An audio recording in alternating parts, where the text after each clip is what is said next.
నేను సువర్ణమై మారెదను. నేను వెళ్ళే మార్గము నా యేసుకే తెలియను. నేను వెళ్ళే మార్గము నా యేసుకే తెలియను. హల్లెలూయా హల్లెలూయా హల్లెలూయా ఆమేన్ ఆమేన్. హల్లెలూయా హల్లెలూయా హల్లెలూయా ఆమేన్ ఆమేన్. వెళ్ళే మార్గము నా యేసుకే తెలియను. నేను వెళ్ళే మార్గము నా యేసుకే తెలియను. కడలేని కడలి తీరము ఎడమాయ కడకు నా బ్రతుకునా. కడలేని కడలి తీరము ఎడమాయ కడకు నా బ్రతుకునా. గురిలేని తరుణాన్న వేరవగా నాదరినే నిలిచేవనా ప్రభు. గురిలేని తరుణాన్న వేరవగా నాదరినే నిలిచేవ నా ప్రభు.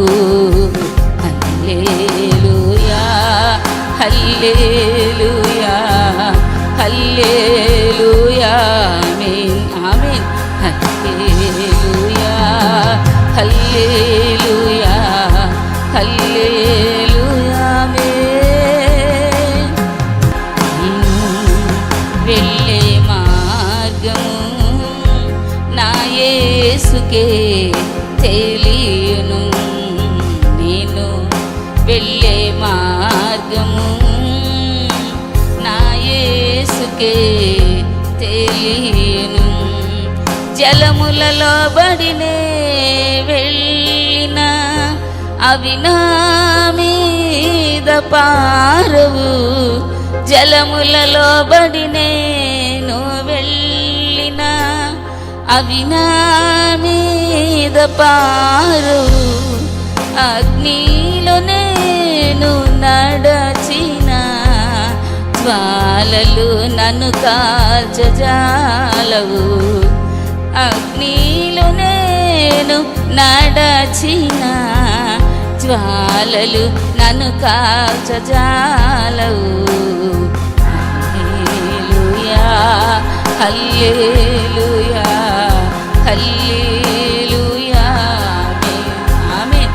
హల్లెలూయా హల్లెలూయా హల్లెలూయా ఆమేన్. వెళ్ళే మార్గము నా యేసుకే తెలియను. నేను వెళ్ళే మార్గము నా యేసుకే తెలియను. విశ్వాసనావ సాగుచు పయనించు సమయాన నా ప్రభు. విశ్వాసనావ సాగుచు పయనించు సమయాన నా ప్రభు. సాతాను సుడిగాలి రేపగా నా ఎదుటే నిలిచేవనా ప్రభు. సాతాను సుడిగాలి రేపగా నా ఎదుటే నిలిచేవనా ప్రభు. హల్లెలూయా హల్లెలూయా హల్లెలూయా ఆమేన్ ఆమేన్. హల్లెలూయా హల్లెలూయా హల్లెలూయా ఆమేన్. నేను వెళ్ళే మార్గము నా యేసుకే తెలియను. నేను వెళ్ళే మార్గము నా యేసుకే తెలియను. శోధించబడిన మీదట నేను సువర్ణమై మారెదను.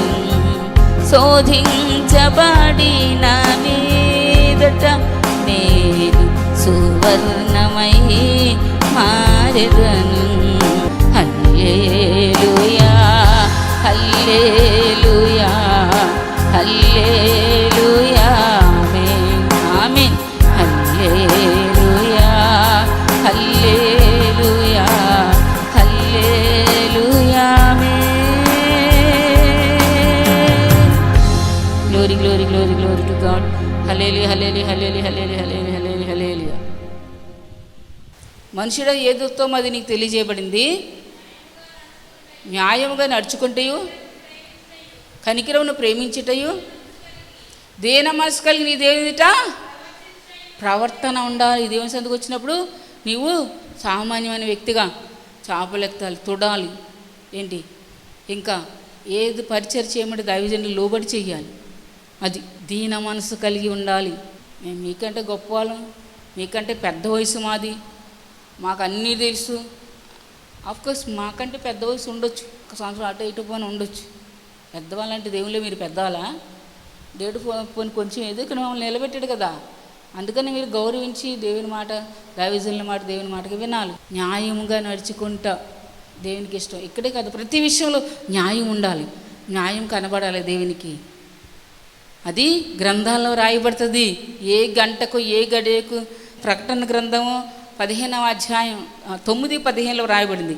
ఏ గంట, ఏ యొక్క అదే సంవత్సరం, అదే నెల, అదే దినము, గంట ఏం రాయబడుతుంది?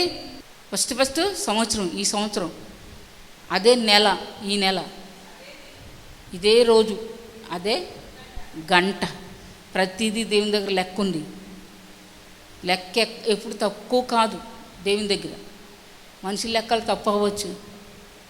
ఇద్దరు ముగ్గురు రాయమన్నాం అనుకోండి, ఒకళ్ళొకలా రాయొచ్చు. కానీ దేవుని లెక్క ఎప్పుడు తక్కువగా దూతలు రాస్తారు. అక్కడ ఏదో దేవుని సందుకు వస్తున్నాం కదా, వెళ్ళిపోతున్నాం కదా, ఎక్కడన్నా వెళ్తే బాగున్నాయి, వెళ్తావా? ఇల్లు దేవుని ఆశ నీకు దొరుకుతుంది అనుకుంటున్నావా? దేవుడు ఉన్న చోటు వదిలేస్తే ఈ లోకం ఎలాగా ఉండాల్సిందే, ఎలాగా మనం పైకి వెళ్ళిపోవాల్సిందే. పైకి వెళ్ళిన తర్వాత నువ్వు ఎక్కడుంటావు? హల్లెలూయా హల్లెలూయా హల్లెలూయా హల్లెలూయా. అపవాది చెప్తుంది ఏమని? అమ్మ మమ్మల్ని నరకానికి పంపించేమంటే అదంటది అగ్నిగుండం అంటుంది. అది కరెక్ట్, బైబిల్లో ఉంది. అగ్నిగుండం అని ఉంది. అగ్నిగుండం పంపొద్దు, వదిలేతలే, నీ దేవుడికి నమస్కారం అని చెప్తే సరే. మరి దేవుని అంటే భయభక్తులు ఉన్నాయా నీకు? మంచి సన్నిధి ఇచ్చాడు దేవుడు నీకు. ఎంతోమందికి లేదు ఇక్కడ. సోదరుడి సోదరి, దేవుడు వాక్యం అట మనల్ని హెచ్చరిస్తుంది, గద్దిస్తుంది, బుద్ధి చెప్తుంది. అదట 2 అంచులు గల ఖడ్గము కంటెను. ఎటువంటి వాడిగల ఖడ్గము కంటెను అది పదునుగా ఉంటుందట. అది 2 అంచులు అంటే ఫస్ట్ మాకే వాక్యం, తర్వాత మీకు. వాడిగా ఉండి కీళ్లను మూలుగలను సాగుతూ విభాగిస్తుందట, అంతవరకు దూరుతుందట దేవుని వాక్యం. కీళ్లను మూలుగా, కీళ్ళలో ఉన్నట్టు మూలుగ వరకు విభాగించేస్తుందట దేవుని వాక్యం. ఈ రోజున అంతగా దూరి మనల్ని ప్రాణాత్మ దేహాన్ని శుద్ధి చేసి దేవునికి దగ్గరగా చేస్తుంది దేవుని వాక్యం. చవలకు దేవుని వచ్చేదాం. ఓరి బాబా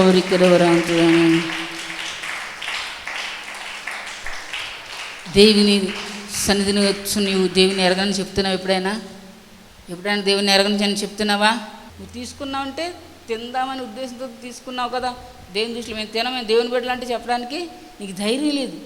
అటువంటి వారిని నేను దేవుని బిడ్డని ఒప్పుకోకపోతే పరలోకంలో దేవుని ఎదురు దేవుని దూతలు ఎడితే దేవుడు యేసయ్య ఒప్పుకోడంట మనల్ని, వీళ్ళు నా బిడ్డలని. ఈరోజు నువ్వు దేవుని బిడ్డగానే ఉండు, లేకపోతే ఇంకోటి ఉంది కదా, ఏంటి, సైతాన్ని బిడ్డగానే ఉండు. 2 పడవల మీద కాలు వేస్తూ మధ్యలోనే పడతావు. కానీ ఈరోజు దేవుని బిడ్డగా ఉండి పరలోక రాజ్యం చేరు సహోదరుడు సహోదరి. అయితే ఇంకొకటి ఉంది, మనుషులు నన్ను ఎరుగనని ఎవరైతే అంటారో నేను కూడా పరలోకం ఉండే దేవుని దగ్గర దేవుని దూతలు నేను ఎరుగనని అంటానని యేసు చెప్తున్నాడు. మనిషి కుమారుని మీద వ్యతిరేకంగా ఒక మాట పలికిన వానికి పాపక్షమాపణ ఉందట.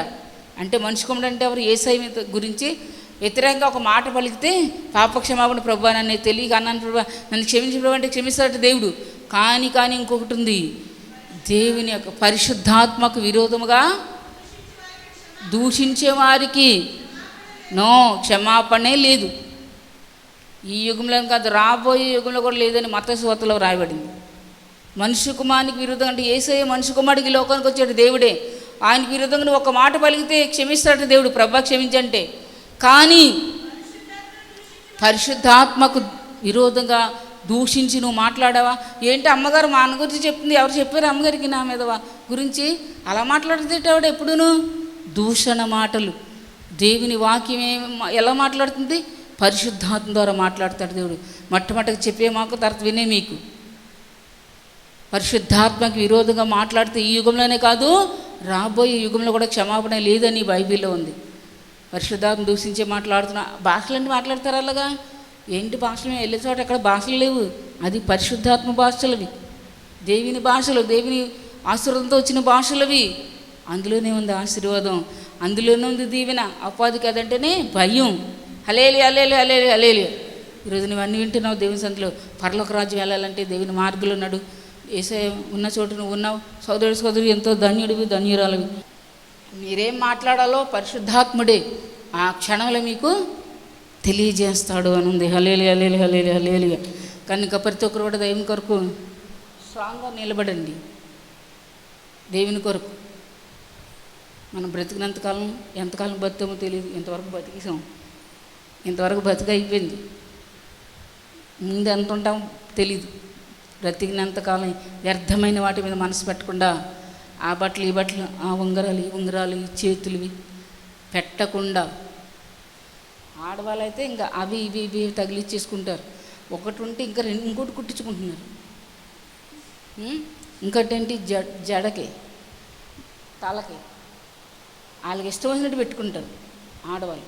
చెప్తున్నప్పుడు వాక్య ప్రకారం విని నడుచుకోండి. పిల్లలైనా పెద్దవాళ్ళైనా ఎవరన్నా సరే వాక్యం తెలియకపోతే తెలిసిన వాళ్ళు చెప్పినప్పుడు వినాలి. లేకపోతే అపాధి క్రియల్లో, అపాధి ఉచ్చుల్లో, ఊరుల్లో చిక్కుకుపోతారు. నాకు తెలియక పెట్టుకునేదాన్ని జడకి. దేవుడు నేను ఇష్టంగా పెట్టుకున్నవి దేవుడు ఒకసారి చూపించేవాడు. ఏంటి ఇవన్నీ తీసి నేను ఇసురు కొట్టేదాన్ని కలర్లో. నేనేమో ఆ కలర్ ఇష్టంగా పెట్టుకునేదాన్ని. వైట్ది పెట్టుకున్నాను ఒకసారి, రబ్బర్ బ్యాండ్ ఏదో పెట్టుకుంటే కళ్ళని విసిరి కొడుతున్నాను. సరే, ఆత్మ సంబంధమైనటువంటి విధంగా దేవుడు చూపించేవాడు. నువ్వు దేవుని బిడ్డవైతే నీ పిల్లలకి నీవు ఎంత ఇష్టకరంగా బట్టలు వేస్తావు కదా, నీ ఇష్టపడిన బట్టలు చిన్నపిల్లలకి వేస్తావు. నువ్వు పెద్దవాళ్ళు అయిన తర్వాత వాళ్ళ ఇష్టానుసారంగా వాళ్ళు నడుస్తారు. చిన్నప్పుడు ఎంత ముద్దుగా నీ పిల్లల్ని నువ్వు పెంచుకుంటూ నీకు ఇష్టం వచ్చిన బట్టలు కొని వేస్తావు. ఒక వయసు వచ్చిన తర్వాత నాకు ఇది ఇష్టం లేదు అది కొని అంటారు. సరే, కానీ దేవుని దృష్టిలో మనం ఆయన పిల్లలుగా ఉన్నప్పుడు మనం ఏం పెట్టుకోవాలో ఏం పెట్టుకోకూడదో ఆయన ఇష్ట ప్రకారం నడిపిస్తాడు, చూపిస్తాడు. ఆ ప్రకారంగా మనం నడవాలి. నువ్వు అంత ఎత్తుకు ఎదగాలి సోదరి. ఎక్కడే చదవంగాలి అక్కడే ఉన్నానంటే ఎలా కుదురుతుంది? ప్రార్థన ఉండాలి, ఏంటి ఉపవాసం ఉండాలి, ప్రార్థన ఉండాలి. అప్పుడు నువ్వు ఎదగలుగుతావు. హలేలి హలేలి హలేలి హలేలి హలేలిగా. దేవుడు అలా ఎన్నో ఎన్నో ఎన్నో నాకు చూపించినవన్నీ. ఒకటి కాదు, రెండు కాదు. మా ఇంట్లో ఏంటి, ఎక్కడన్నా సరే, సంఘంలోనైనా సరే, మీ దగ్గరైనా సరే. కనుక సోదరి దేవుని వాక్యం మనకి తేటగా చెప్తున్న ప్రకారం మనం నడుచుకుందాం. న్యాయాన్ని ప్రేమిద్దాం, నీతిని ప్రేమిద్దాం. మనం చెవుల్లో చెప్పుకున్నవన్నీ ఇతరుల మీద చాటించబడతాయి. అతిశయంతోనూ దోపుతో మీ హృదయం అంతా నిండి ఉంది అని చెప్తున్నాడు ప్రభుకి ఇష్టకరంగా మనం ఆయన దృష్టిలో విలువైనది ఏంటో మనం తెలుసుకుందాం. ఆయన దృష్టిలో విలువ గలవట కొన్ని యాకోబు రాసిన పత్రికలో రాయబడ్డాయి. విలువ గలవి 3వ అధ్యాయంలో యాకోబు అనుకుంటా, యాకోబు పేతురు చూడండి. విలువ గలవి. విలువ అంటే చాలా చాలా విలువ దేవుని దృష్టిలో అవి. పేతురు రాసిన పత్రిక చూడండి 3:3. పేతురు మొదటి పత్రిక 3:3 చూడండి. జడలు అల్లుకుంటూ, బంగారు నగలు పెట్టుకుంటూ, వస్త్రము ధరించుకుంటూ వెలిపటి అలంకారం మీకు అలంకారంగా ఉండక, సాధువైనటి మృదువైనటి అన్న గుణమును అక్షయ అలంకారం గల మీ హృదయ అంతరంగ స్వభావం మీకు అలంకారంగా ఉండవలను. అది దేవుని దృష్టికి మిగుల విలువగల. చాలా చాలా వెయిట్ ఉంది దానికి. హృదయంలో అంతరంగ స్వభావంకి దేవుని దృష్టిలో చాలా విలువ ఉందట. మిగుల చాలా చాలా ఎక్కువ.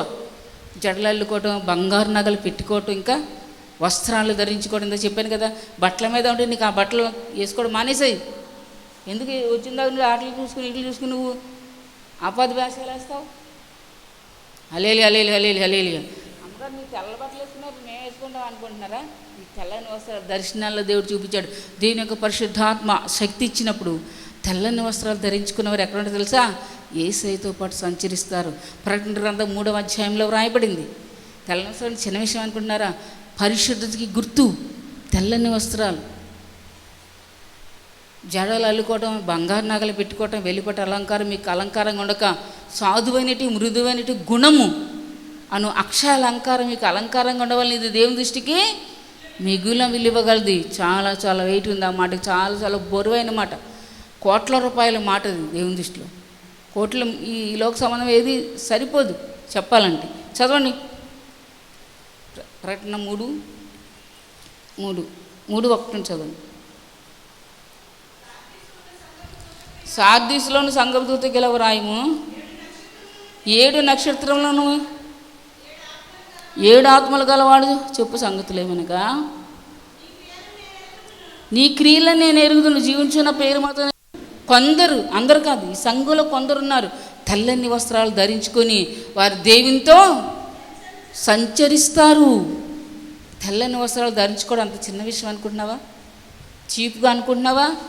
పరిశుద్ధత. తెల్లని వస్త్రాలు సార్దిస్సులో నీ అంత కొంతమంది ఉన్నారు, వారు తెల్లని వస్త్రాలు ధరించుకొని నాతో కూడా సంచరిస్తారు.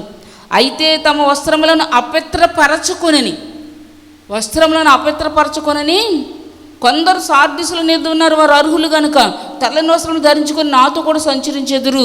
జయించువాడు అలాగున తెల్లని వస్త్రములు ధరించుకొను. హల్లెలూయా హల్లెలూయా హల్లెలూయా హల్లెలూయా. జీవ గ్రంథంలో నుండి అతని పేరెంత మాత్రం నేను తుడిపి పెట్టను. నా తండ్రి ఎదురు ఆయన దూత ఎదురును అతని పేరు ఒప్పుకుంటాను నేను. దేవుడు చెప్తున్నాడు, జయించేవాడు పాపాన్ని జయించాలి, శాపాన్ని జయించాలి, చూపులు జయించాలి, ఆలోచనలు జయించాలి, అన్నిటిని దేవుని సందులో ప్రార్థన ద్వారా దేవునికి అప్పగించి ప్రభు సందులో ప్రార్థించినప్పుడు అన్నిటి మీద జీవితం ఇస్తారు. అటువంటి వాళ్ళే తెల్లని వస్త్రాలు ధరించుకొని నాతో కూడా సంచరిస్తారు, దేవునితో సంచరిస్తారు పరలోక రాజ్యంలో.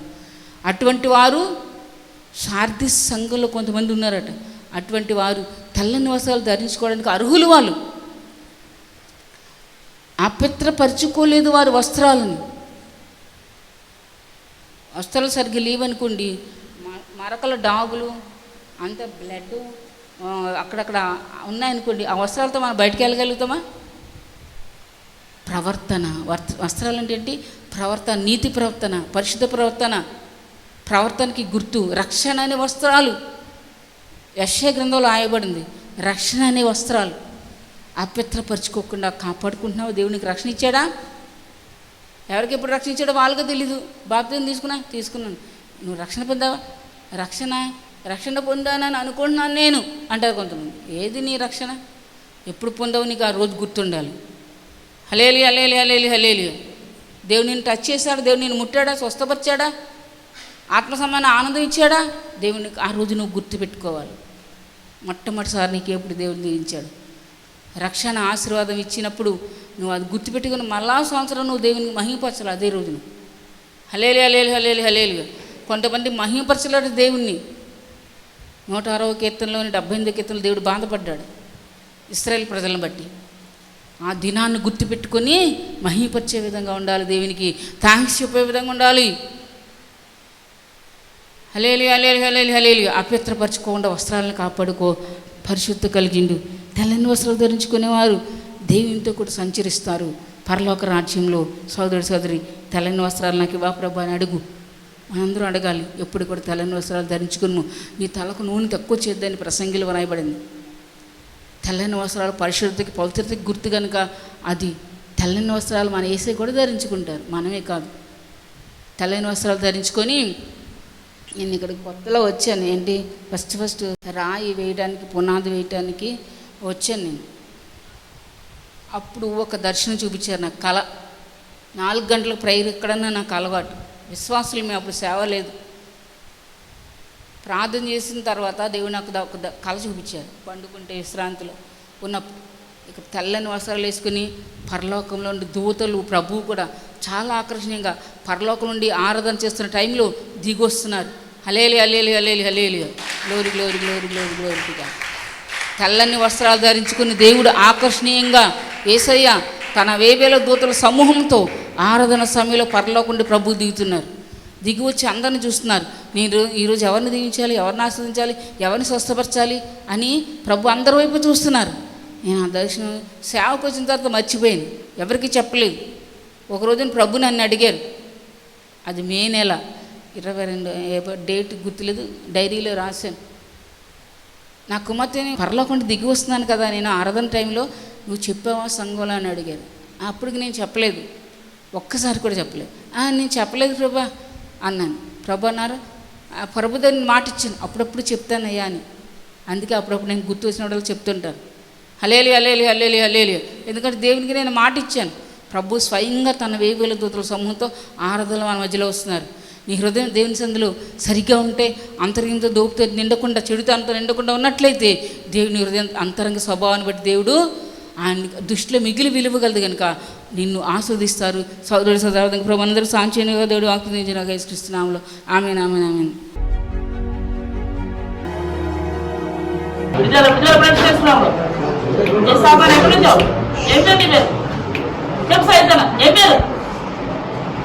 చాక్లెట్ చేసుకోవచ్చావా? చాక్లెట్ ఆత్మ నువ్వు అవునా? సరే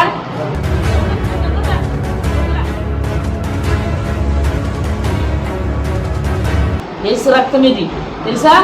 పాతాళానికి పంపించమంటావా? పాతాళానికి వెళ్ళిపోతావా ఏంటి? ఇతరులో ఉన్నావా? ఎవరిలో ఉన్నావా? నోటే చెప్తా ఇస్తారా?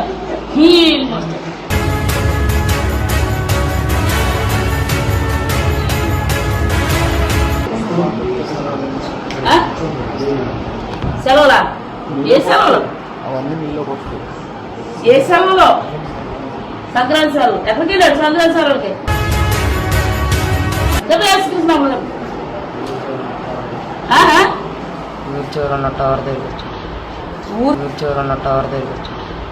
ఊరు చివర టవర్ ఉందా?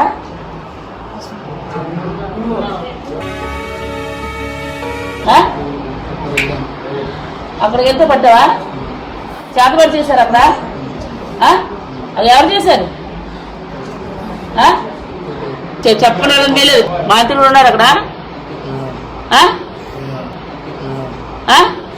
నీకు తెలుసా యేసుప్రభు దేవుడని? సరే సైతాన్ని తెలుసు యేసుప్రభు దేవుడని. ఎవరన్నా టవర్ దగ్గరికి వెళ్ళకండి, అక్కడ మంత్రులు ఉన్నారంట.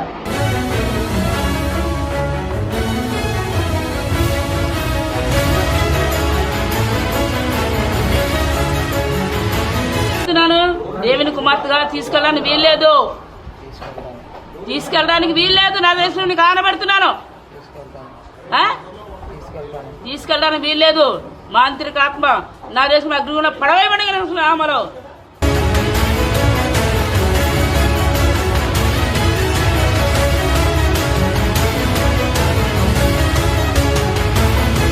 వెళ్ళిపోతావా? తీసుకెళ్ళడానికి వీల్లేదు. ఏంటి తీసుకెళ్తావా? ఇప్పుడు అగ్నిగుణాన్ని పంపించేస్తాను, తీసుకెళ్తావా? లేదు అందరి చెప్పలు ఏమొచ్చండి. ఇలాగ ఏమన్నాడు? తీసుకెళ్ళిపోదా అన్నాడు. అగ్నిగుణాన్ని పంపించేస్తాను అంటే ఏమన్నాడు? ఇప్పుడు అంటున్నారు కదా, ఆర్టికల్స్ ఎవరు వెళ్ళకండి, హాస్టల్ చెప్పండి. ఇక్కడ ఎవరిలో ఉండాలి వీలేదు. 10th క్లాస్ కానీ హాస్టల్ కానీ మేము ఇక్కడికి వస్తాం తెలుసా నీకు? మిస్ అవుతానా? తెలీదా? అందుకే వచ్చావా? మేము ఇక్కడికి వస్తాం తెలుసా? ఎవరికి రావడానికి వీల్లేదు. వీళ్ళందరి కోసం ప్రార్థన చేస్తాం. ఎవరి ఉండడానికి వీల్లేదు. ఈ బిడ్డను కూడా తీసుకోవాలని వీల్లేదు. వెళ్ళిపోతావా? నోటితో చెప్పా, గట్టి చెప్ప, ఇంకా గట్టిగా. ఏమేమి జబ్బులు పెట్టావో అన్ని పెట్టుకుని వెళ్ళిపోవాలి. ఇక్కడ ఎవరికైనా గుర్తుండగలు చేస్తున్నావు చదువు? గుర్తుండగలు చేస్తున్నావు చదువు? చేస్తుందట గుర్తుండకుండా. మరి మీరు రావడం మీ అందరికి మంచిదే కదా? సరే మరి కోళ్ళు కూడా ప్రార్థన చేయించుకోండి జీవితంలో ఎప్పుడైనా సరే. అర్థమైందా? వీళ్ళు ఉన్నప్పుడల్లా మీ ఇంట్లోకి మీ వాళ్ళకి అక్కడ తీసుకురండి. తెలిసిందా నేను ఎవరో? చెప్పు సాయితాను చెప్పు. యేసు ప్రభు కుమార్తె. యేసు ప్రభు కుమార్తె. కుమార్తెని.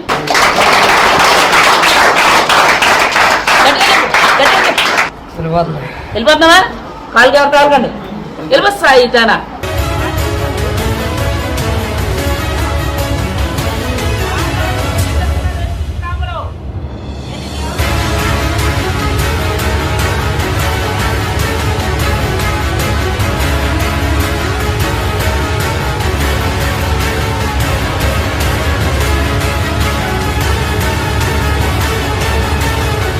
పదవ తరగతి చదువుతాను. ఫిబ్రవరి గురుకుల పాఠశాల చదువుతాను. మా నాన్న పేరు బసవరావు, మా అమ్మ పేరు ఆత్మేశ్వరి. మేము వార్చం చర్చిపోతాం. తర్వాత బరువుగా చేయించుకున్న వాళ్ళు అయింది. ఇప్పుడు బాగానే ఉంది. ప్రార్థన చేయించుకున్నాక బాగానే ఉంది. వెళ్తాం. వేసా నన్ను చేసి స్వస్థపరిచి స్వస్థపరిచారు.